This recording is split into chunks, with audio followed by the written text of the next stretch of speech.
Okay, let's continue with this example of Faraday's law of induction. And in the last video, we looked at the problem of a ring with a given diameter and a uniform magnetic field, and we flipped the ring over through 180 degrees in 0.2 seconds, and we calculated the average EMF that was induced in the ring. And that's because as the ring is flipped, the magnetic flux through the ring changes, and Faraday's law says that a changing magnetic flux will induce an EMF in the coil. Now, what we calculated last time was the average, and this time we want to calculate the EMF as a function of time, which would really be something like E of t. And Faraday's law says that that depends on d phi dt. So let's expand this a little bit. We need the time derivative, d dt, of the flux, which is given by B dot A, which is B times A times cosine of theta. Now, as we saw last time, the magnetic field is constant, the area is constant, so what's changing here is theta, this angle.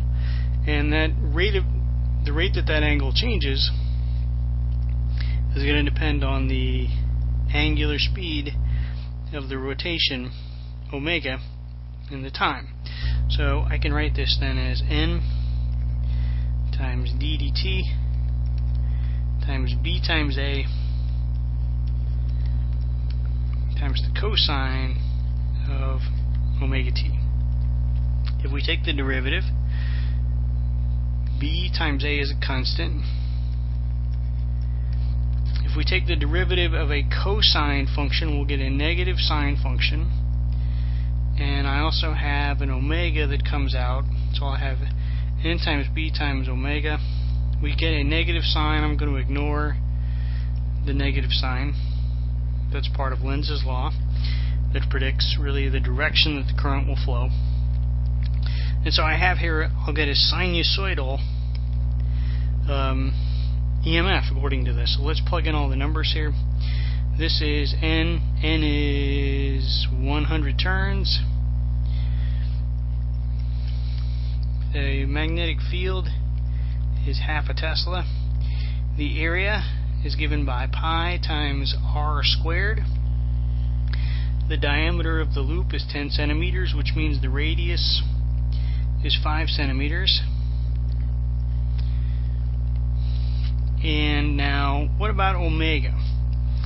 So omega, we know, is the rate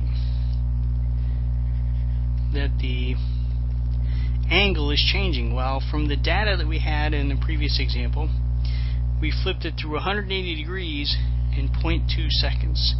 So we flipped it through an angle of pi in a time of 0.2 seconds. Now, probably the easiest way that we can express this is to say, well, this is 5 pi. So I'm just going to call this 5 pi times the sine of 5 pi times t. So if we calculate this, we get 6.2 volts, and that varies sinusoidally as 5 pi t. So if we could look at this on an oscilloscope, we would see the voltage changing sinusoidally. So we would see a sinusoidally changing voltage. The maximum would be 6.2 volts. The minimum is a minus 6.2. The time that it takes to make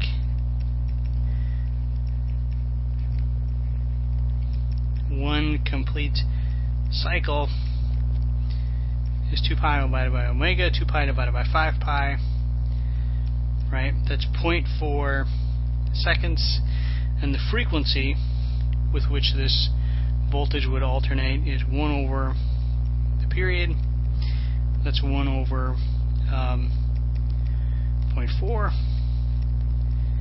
And so this is a low frequency, but this is 2.5 hertz. Now, when you have a sinusoidally varying voltage like this, one of the things that we do is we can't calculate the average, the true average of this voltage over one period is 0. So instead we calculate what's called the RMS value. Now this is a statistical measure. I'm not going to go into really where this come from. Sort of think of it as the average, more or less. It's not the true average again, but it's sort of the average of the sinusoidally varying voltage. And in this case, for a sine function, it's the peak, which is 6.2 volts, divided by the square root of 2. So in this case, it's 6.2 volts divided by the square root of 2, which in this case is about 4.4 volts. So if you were to hook this up to a multimeter and set it to read AC voltage, it would not read 6.2 volts. The multimeter would read 4.4 volts. And obviously then the RMS current is also, this is E RMS divided by R. The resistance, I think, was 1 ohm. So the RMS current would just be 4.4 amps in this case. Okay, that's really that's kind of all I've got for the time being.